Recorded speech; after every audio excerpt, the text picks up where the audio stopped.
Bonsoir Jean-Marie Le Pen. Bonsoir. Vous êtes député européen et fondateur du Front National. On vient de voir les images de votre fille au débat. Est-ce qu'elle a signé son arrêt de mort ce soir-là? Qui le sait? Bah vous, non? Non. Mon Dieu, qui sait tout ça? Vous ne connaîtrez ni le jour ni l'heure. Arrêt de mort politique, s'entend, évidemment. Oh, je ne sais pas.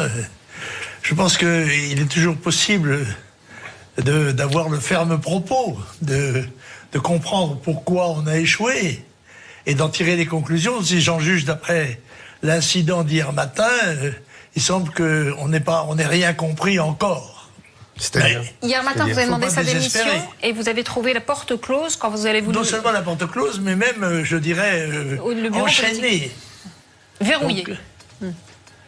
Et je crois qu'il se tenait une réunion d'un bureau politique dont la composition échappe au statut et dépend exclusivement du bon vouloir de Madame Le Pen, qui a invité une dizaine de personnes supplémentaires. Tout ça n'a pas d'importance, puisque c'est un mouvement où on respecte, on fait profession de ne pas respecter les statuts. Et on affirme même qu'on préfère subir une amende que de respecter les décisions des tribunaux. Monsieur Le Pen, comment vous voyez la suite des événements? Parce que d'une certaine manière, le Front National est devenu un parti comme les autres, à savoir que comme les autres, il est partagé entre deux lignes qui ont l'air de plus en plus opposées, de plus en plus contradictoires, de plus en plus irréconciliables. Est-ce que vous pensez qu'à moyen terme ou à long terme, le parti peut se scinder en deux entre ces deux lignes? Non, je crois pas. D'abord, ils ne sont pas inconciliables. En fait, dans tous les partis politiques, il y a des nuances sur certains sujets, des différences même radicales sur certains problèmes précis. Elles ont l'air de s'accentuer, les différences. Elles ont l'air de s'accentuer au FN, les différences. Peut-être, je ne sais pas. L'un d'entre eux a menacé de partir. L'autre, qui était la plus populaire, s'est retiré, sans qu'on sache très bien pourquoi. Vous parlez de votre petite fille, Marion. Perdant d'ailleurs à cette occasion son siège, n'est-ce pas, le siège de Carpentras, qui était Front National, est passé à un autre parti. Voilà. Ça, ce sont des conséquences... Mais c'est pour mieux revenir, ça. Pardon? C'est pour mieux revenir, ça. Oui, d'où? De là où elle est. De là où elle est. Elle se met en réserve de la République pour revenir une fois que... Où ça, dans le bois de Boulogne? Non, dans le bois de Boulogne, non, chez elle. C'est le meilleur endroit pour se lancer vers le pouvoir, c'est tant est que c'est l'objectif de toute action politique, c'est quand même l'élection. Elle était élue dans des conditions exceptionnelles. Elle s'était révélée d'ailleurs un parlementaire exceptionnellement doué. Et elle aurait pu reconquérir son siège. C'était à peu près acquis. Elle ne le fait pas. On ne sait pas pourquoi. Elle a peut-être compris l'époque politique. Pardon? Elle a peut-être compris l'époque politique dans laquelle elle vivait maintenant. Quel rapport? Ah oui, c'est Courage Fillon. Non, c'est pas Courage Fillon. C'est qu'elle reviendra à 30 ans. Les années qui nous attendent sont des années dangereuses, très dangereuses. Alors je comprends qu'un certain nombre de gens ne souhaitent pas avoir des responsabilités dans ces moments-là. Monsieur Le Pen, si vous me permettez, j'aimerais revenir sur le cas de Marine Le Pen. Effectivement, on est d'accord sur un point, je crois, l'un et l'autre, c'est qu'elle n'a absolument pas été au niveau du débat présidentiel face à Emmanuel Macron. Elle a montré une incompétence crasse et une incapacité à se hisser au niveau. Si vous voulez, c'est un peu comme une équipe de foot qui joue en finale de Coupe du Monde et on s'aperçoit qu'elle peut jouer que le championnat de France, quoi. C'est vraiment l'impression que ça m'a donné. Oui. Et c'était pathétique. Ce soir-là, je me suis dit, mais tout ça, c'est de la faute de Jean-Marie Le Pen parce que c'est vous qui l'avez mis sur le pavois. C'est vous qui l'avez propulsé à la tête du Front National. Non mais... Non. Vous auriez pu faire un autre choix à l'époque. Non, c'est le Congrès qui l'a élu, c'est pas moi. Oui, mais vous avez été décisif. Il y avait deux candidats. C'est vrai. Et c'est vrai que j'avais choisi entre les deux candidats Marine Le Pen pour une série de raisons très sérieuses et qu'elle a vérifié, me semble-t-il, les 3 premières années de sa présidence. Elle n'a changé d'axe que plus tard. C'est vrai. Alors, c'était... Bon, très bien. Donc vous pensez que vous n'avez pas fait une faute originelle, si j'ose dire? Non, je pense pas. Non. D'accord. Et deuxième, d'après moi, erreur majeure, c'est la ligne politique. Elle a engagé, sous les influences de Philippot, une ligne politique de gauche. Elle a tenté de séduire l'électorat de la France insoumise et non pas l'électorat de droite. Là, vous êtes d'accord sur ce diagnostic? Tout à fait. Mais vous pensez que c'est une bêtise, une de plus? Mais c'était zinzin, ça. D'accord. Non, mais c'est très vrai. Je voulais vous entendre le dire, parce que quand je le dis ici, non, juste une question. Hier, devant le siège du Front National, du parti, vous avez dit elle a commis 2 échecs cuisants. Elle a subi. Elle a subi, oui. Alors, vous pouvez les dire lesquels les deux sont les deux? 2 échecs, l'échec présidentiel et un échec législatif. Ce sont des échecs cuisants. Ah si, il était cuisant. Il était cuisant dans la mesure où on espérait faire beaucoup mieux, et on espérait gagner d'ailleurs, et on espérait faire beaucoup mieux. Enfin, le Front Gagner, là, vous National n'a jamais exagérez. cru son voix, monsieur. Honnêtement, personne n'a cru. Devant un candidat absolument, pratiquement inconnu du grand public, d'accord. une marionnette qui sortait comme ça brusquement du théâtre, qui s'est révélée d'ailleurs assez brillante, mais qui avait rempli quelques rôles inconnus du grand public. Marine Le Pen pouvait parfaitement incarner la volonté de redressement du Front National. On pourrait vous rétorquer qu'elle a fait 2 fois en pourcentage que vous-même aviez fait au 2e tour à l'époque. C'est la première chose. Non, mais il faut et la comparer. deuxième chose, d'accord. Mais la deuxième chose, vous n'avez pas répondu à Zemmour. Comparer des choses comparables. Je comprends, mais enfin, c'est pas non plus. Vous la comparez à Cambadélis. Non, écoutez, j'ai pas l'habitude de défendre Marine Le Pen ici, mais enfin, Cambadélis, c'est quand même un échec d'une toute autre dimension que celui de Marine Le Pen. Soyons sérieux. Pas comparé à si vous avez dit, elle devrait en tirer les conclusions comme Cambadélis. J'ai reconnu à Cambadélis un talent oratoire évident. Moi, je suis capable de reconnaître des qualités. Non, vous avez dit, elle devrait en tirer les mêmes conclusions que M. Cambadélis, à savoir la démission. Je ne trouve pas que leurs 2 cas soient comparables. Et je m'enferme dans cette défense de Marine Le Pen. Non, n'oubliez pas une chose. Quand un leader politique subit un échec, il offre sa démission à ceux dont il tient le pouvoir. Ceux-ci l'acceptent ou ne l'acceptent pas. C'est ce que j'ai proposé, moi, c'est qu'elle offre sa démission et celle de son bureau exécutif responsable de la ligne politique qui a été suivie et de la stratégie et de la tactique électorale. Voilà.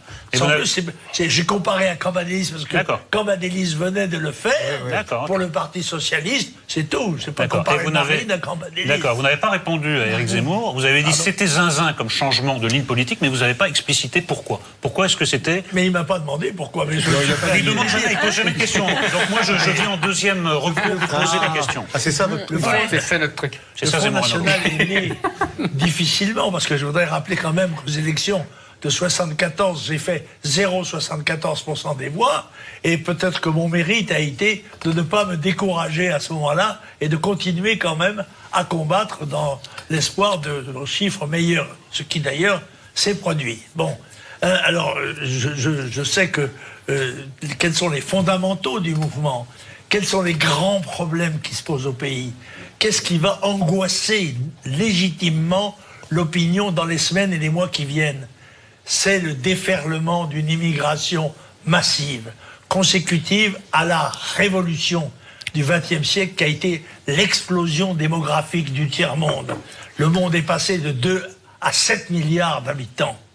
Tandis que ce que j'appelle l'espace boréal, qui va de Gibraltar à Tokyo, même si on veut dire à travers Vladivostok, eh bien, il y a un état de dépression démographique. Autrement dit, 2 récipients, un qui va déborder et l'autre qui se vide. Par conséquent, ils risquent, et c'est probable, de se vider l'un dans l'autre. Et le problème de demain, ça va pas être le problème de l'Europe, enfin ça leur sera indirectement, le problème sera la submersion de notre continent par des populations qui sont pléthoriques, qui seront sans doute de plus en plus pauvres et de plus en plus exigeantes. Oui, vous ne pouvez pas faire toute une campagne électorale présidentielle sur un thème unique, surtout celui-là. C'est quand vous êtes pompier, vous devez surtout éteindre l'incendie. Oui, je comprends bien. Sans parler au jeu de cartes que vous ferez la semaine prochaine. Non, il ne s'agit pas de jeu de cartes, il s'agit d'autres thèmes économiques, pas tout ramener à l'économie, mais enfin, vous voyez, il y a d'autres sujets qui angoissent, il y a d'autres sujets d'angoisse. Est-ce que Philippot n'essayait pas de les prendre en compte ? On est libre de préférer certains à d'autres et de dire aux gens, il y a une hiérarchie des urgences. La hiérarchie des urgences, ça n'est pas pour l'instant l'euro ni la sortie de l'Europe, c'est l'immigration massive avec ses conséquences, l'insécurité, le chômage, les déficits budgétaires, etc. Une situation catastrophique puisque tous les voyants français sont au rouge. Il faut avoir le courage de le dire. On ne le dit plus depuis un mois ou deux, où on vit dans cette espèce d'euphorie électorale. On fait joujou comme ça, mais le réveil va être cruel. Monsieur Le Pen, puisqu'on me reproche de jamais poser de questions, je vais vous poser une question. Moi, je partage le diagnostic que vous venez d'élaborer, tout le monde le sait ici. Je suis tout à fait d'accord sur la hiérarchie des priorités et du danger mortel qui nous guette. Ce que j'aimerais comprendre, c'est est-ce que votre fille ne comprend pas ce que vous dites ou qu'elle ne veut pas le comprendre? Elle est née en 1968. Peut-être que ça a apporté sur son avenir une ombre maléfique. C'est bien de votre faute, quoi. En fait. C'est-à-dire qu'elle a reçu une éducation. Il faut savoir qu'après 68, il y a eu le mouvement post-68 art qui s'est révélé dans l'université, dans les médias, partout. Elle a donc baigné dans cet univers-là. Donc vous pensez que votre fille est une gauchiste malgré elle? Non, votre fille est une gauchiste malgré elle. Petite bourgeoise. Bah oui, mais c'est la même chose. Je ne l'ai pas traitée de petite bourgeoise. Non, j'ai les mots. C'est une erreur de M. Galliero dans le Figaro. J'ai dit qu'elle avait eu une éducation de petite bourgeoise. Ah. Mais c'est pas vous l'éducation? Ce qui était le cas. Elle était à Montretout, Saint-Cloud. C'est pas exactement la banlieue de Seine-Saint-Denis, quoi. Non, c'est ce qu'on... Oui. Mais je n'ai pas dit qu'elle était une petite bourgeoise. Vous avez beaucoup filmé. Non, mais attendez. Une éducation de petite bourgeoise. Vous voulez dire que elle a une éducation de petite bourgeoise et qu'en plus c'est une gauchiste malgré elle. C'est ça que vous êtes en train de m'expliquer. Je ne sais pas comment elle a eu. Moi je le pense. Non, il n'a pas dit ça. Si, il a dit ça. Marine est une... Il a dit elle a baigné dans l'environnement post-68 en voie d'être quinquat. Donc, elle a eu une vie. Bah oui, je suis d'accord. Une appréhension des problèmes, des relations personnelles. Il y a 6 ans qu'elle est présidente du Front National. Par conséquent, qu'elle n'est pas soumise à mon influence. Ah, mais d'accord. Et le moins qu'on puisse dire est que nous n'avons pas de nombreuses conversations sur la stratégie ni sur la tactique. Mais vous mangez du filet de bœuf le dimanche ou pas? Vous voyez, vous déjeunez ensemble et tout ça? Avec Marine Le Pen? On se voit très peu. Très peu. Non, vous savez, on habitait au même endroit, mais nous n'y étions pas aux mêmes heures. Parce que moi, j'ai mes bureaux à Montretout, j'y arrivais à l'heure des bureaux. À ce moment-là, Marine était partie. Yann aussi, d'ailleurs. C'est pour ça qu'on se rencontre très peu. Monsieur Le Pen, je voudrais revenir à cette histoire de hiérarchie. Est-ce que pour vous, du coup, l'euro, et plus précisément la sortie de l'euro, en fait, c'est pas un sujet du tout? Non, je ne dis pas que c'est pas un sujet du tout. Je voudrais bien aborder d'autres sujets que l'immigration. Dans la hiérarchie des urgences et des dangers qui menacent le pays, il ne vient pas au premier plan. Mais alors, quelle est votre position maintenant sur la sortie de l'euro, puisqu'il y a un débat au sein du Front National? Est-ce qu'il faut abandonner ce thème? Je pense toujours que l'Europe nous paralyse, qu'elle n'a pas du tout rempli la mission qu'elle s'était assignée d'être un pays capable de se défendre et de représenter la masse de peuple qui l'habite. C'est évident, ça. Et que l'euro était une monnaie qui, n'étant pas une monnaie nationale, nous faisait échapper à notre liberté de choix. Voilà. Je continue de le penser. Non. Mais je pense, moi, et je le disais au bureau politique, ne nous fatiguons pas trop à combattre l'Europe et l'euro, ils s'effondreront d'eux-mêmes. Préparons-nous à la sortie de l'euro. Préparons-nous au temps qui viendra inéluctablement où, en effet, il faudra avoir une monnaie nationale, il faudra l'avoir préparée, il faudra avoir des structures nationales solides, des frontières, être capable de les défendre, parce que nous revenons par un reflux de l'histoire en fait, aux formes nationales qui me paraissent à moi, pour l'instant, les plus performantes, puisqu'elles bénéficient, elles, du soutien psychologique du peuple, ce qui n'est pas le cas de l'Europe. Monsieur Le Pen, la politique, vous l'avez dit tout à l'heure, pour dénoncer le comportement de Marion, c'est vouloir arriver au pouvoir.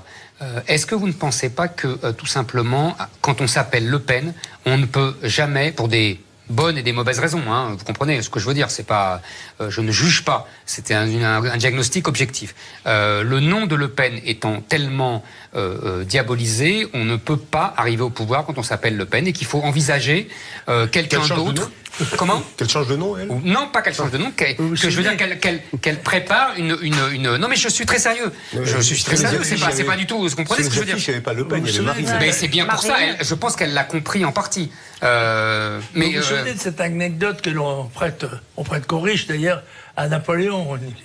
Une jeune femme lui demandait une faveur, il lui a dit: Madame, si c'est possible, c'est fait, si c'est impossible, cela se fera. Eh bien, je suis tenté de vous répondre de la même manière.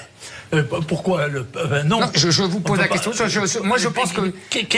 Il y a des réflexes, vous savez, il y a des réflexes chez les gens. L'autorité connue ou secrète qui décréterait que quand on s'appelle Le Pen, on n'a aucune chance d'arriver au pouvoir. Non, c'est pas une autorité. C'est que simplement, je constate que le nom de Le Pen suscite une révulsion de la part de beaucoup de gens, instinctive et injustifiée. Peu importe, c'est pas mon sujet. Vous comprenez ce que je veux dire? C'est objectif ce que je dis. Un exemple.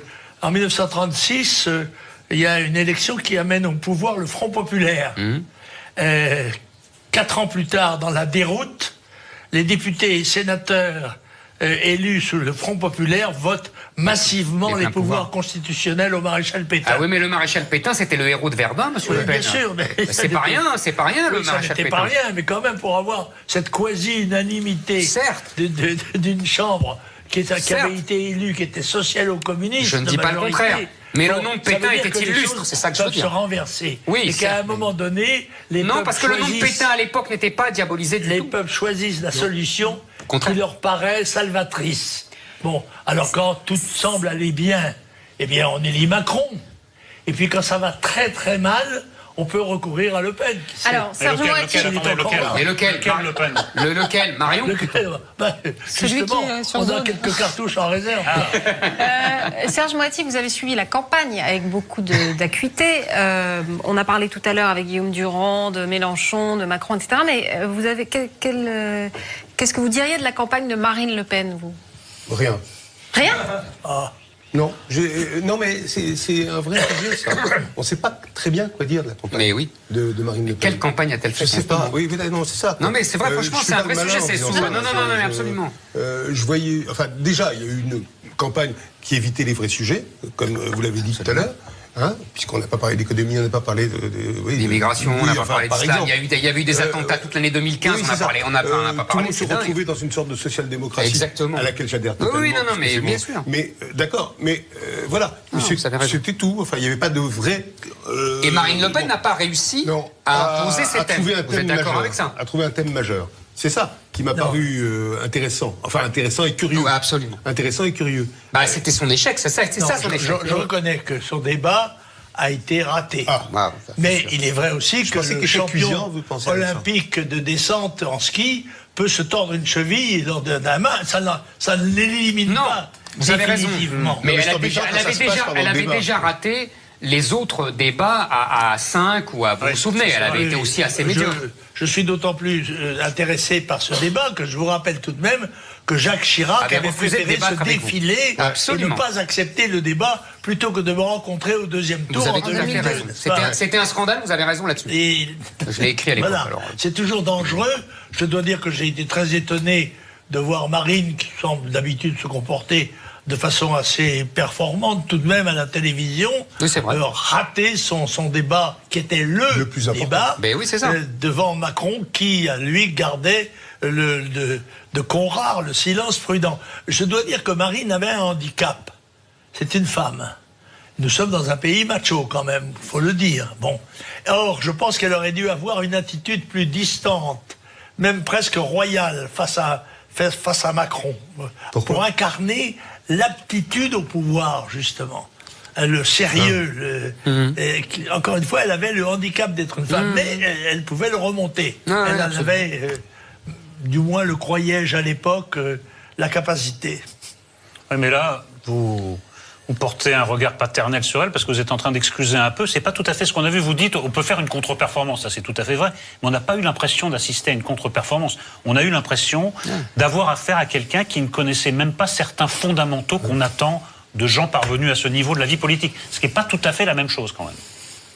On peut avoir ressenti cela, je le comprends. Vous auriez aimé la suivre, Serge Moati, ou je ne l'ai pas fait. Ouais, vous ne l'avez pas fait.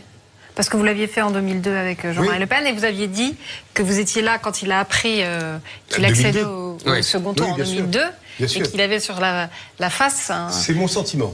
C'est mon sentiment et on en a parlé beaucoup. Et il n'était pas, je parle pour vous, pardon, mais il n'était pas joyeux en 2002 lorsque je filme en gros plan son visage qui apparaît à la télévision. On entendait presque les échos des villes au lointain, bien que Montretout soit sur une hauteur où les sons arrivent atténués. Mais il y avait des militants qui commençaient à arriver, etc., etc. Lui, il était grave et, moi je dis, mélancolique. Parce que après, j'ai parlé de ça avec lui 1 an après. Et à propos de Marine, à ce moment-là, elle a dit c'est le plus beau jour de ma vie. C'est comme les accouchements. Je me souviens, ça c'était... en 2002 Oui, elle était dans le bureau où il y avait Le Pen, le père, qui... Bon. Et ça, je me souviens très bien de ce moment de joie totale de Marine par rapport à son père.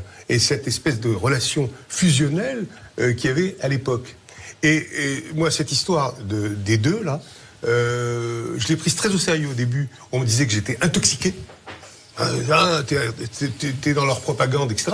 J'étais intoxiqué aussi en arrivant à 4 heures au siège de Montretout, alors que tous mes copains me disaient « Mais qu'est-ce que tu vas foutre là-bas? C'est Jospin qui va gagner ou c'est Chirac. » Bon, donc moi j'y suis allé, j'étais seul, il m'a laissé filmer.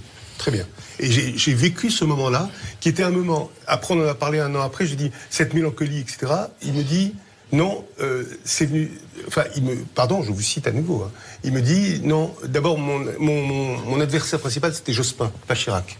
Bon, Jospin a donné le Parti Socialiste à la droite, et ça, c'est pointable, ce qui n'est pas faux quand on voit l'histoire qui a suivi. Et cet abandon quoi, de Jospin, comme ça, bon, à la tête de ses troupes, en pleine bataille, c'est ces mots. Ouais. On ne quitte pas ses troupes en pleine bataille. Et puis, il disait, mais... j'ai senti qu'il n'avait pas envie du pouvoir. C'est-à-dire, il disait, mais alors, qui sont mes ministres, hein? Qu'est-ce que je vais faire? Vous les avez vus, vous, mes ministres? Et puis, non, je termine. Et puis après, qui je vais amener à l'Élysée, etc. Mais, enfin bon... Parfois, alors justement, c'est intéressant ce que vous dites parce que ça, c'est un reproche qu'on vous fait depuis très longtemps. On dit, Jean-Marie Le Pen, en fait, ne veut pas du pouvoir, et il fait toutes ces provocations, c'est justement pour, quand il est trop proche du pouvoir, s'en éloigner de nouveau. Non, c'est dérisoire, ça. Non, mais je n'ai jamais fait mieux que 18% des voix. À moins de 20% des voix, on ne peut pas vous l'avez aspirer dit, ça au pouvoir. Exact. Mais bien sûr, c'est un objectif. Mais il était tellement lointain, en l'occurrence, d'après l'environnement politique évident dont vous avez parlé d'ailleurs. Eh bien, moi, je n'avais jamais désespéré. Et seulement, je pensais que il fallait faire autre chose, il fallait remplir son rôle d'opposant. Être un opposant sans concession, élargissant le débat politique le plus possible au niveau du peuple, de façon à ce que les gens comprennent et participent à la vie civique. Bref, c'était ma conception de la vie politique. Et cela dit, je regrette de ne pas avoir atteint ces objectifs. Et c'est vrai que Marine a obtenu des résultats meilleurs, moi aussi d'ailleurs. Je rappelle que en 2014, ça n'est pas si loin, j'ai fait élire 5 députés européens dans ma circonscription, avec une moyenne de 33% des voix en PACA, alors que je n'avais pas fait campagne avec l'affiche de Marine Le Pen. C'était un peu dérisoire. J'ai fait campagne Jean-Marie Le Pen. Et c'est Jean-Marie Le Pen qui a obtenu 33% et 5 élus. Par conséquent, j'avais, je pense, une certaine audience. Ça, c'est le passé de Jean-Marie Le Pen et du Front National. Est-ce qu'il y a encore un avenir pour vous dans ce parti? Ah, je ne sais pas. Vous le souhaitez? Moi, je me bats jusqu'à la mort. Par conséquent, j'ai horreur du mot retraite, aussi bien dans le militaire que dans le civil. Et Dieu sait si j'ai été obligé d'en faire des retraites au nom de mon pays. Hein, malheureusement. Mais je ne vous dirai pas que je nage, que je baigne dans l'optimisme en ce qui concerne l'avenir de notre pays et de l'Europe et de notre continent et du monde, même on peut dire, voilà. Mais vous allez peut-être me dire, mais ça, qu'est-ce que vous voulez, mon pauvre monsieur, c'est l'âge, on est plutôt pessimiste quand on s'approche de la fin. Non, moi je suis toujours jeune dans ma tête et je suis toujours partisan de me défendre tant qu'on a les forces de le faire. Mais voilà. Où au Front National, ailleurs Bah écoutez, je suis un peu attaché au Front National, quand même. C'est un petit peu mon enfant. Pas tout seul, nous étions plusieurs. Mais quand même, malgré ça, c'est moi qui suis le père putatif. Et par conséquent, je considère encore que la formule du Front National de rassemblement de gens qui, quel qu'ait été leur passé, ont en commun le désir de servir le pays, acceptent le sacrifice, y compris même le sacrifice de leur vie, pour sauver ce qui est possible de sauver. Et comme je pense que nous allons affronter des épreuves de ce genre, je pense que nous ne serons pas trop nombreux et que tous ceux qui peuvent accepter de venir sont souhaités, quels qu'ils soient. Ouais, mais... Ouais. Non, qu'est-ce qu'il va faire?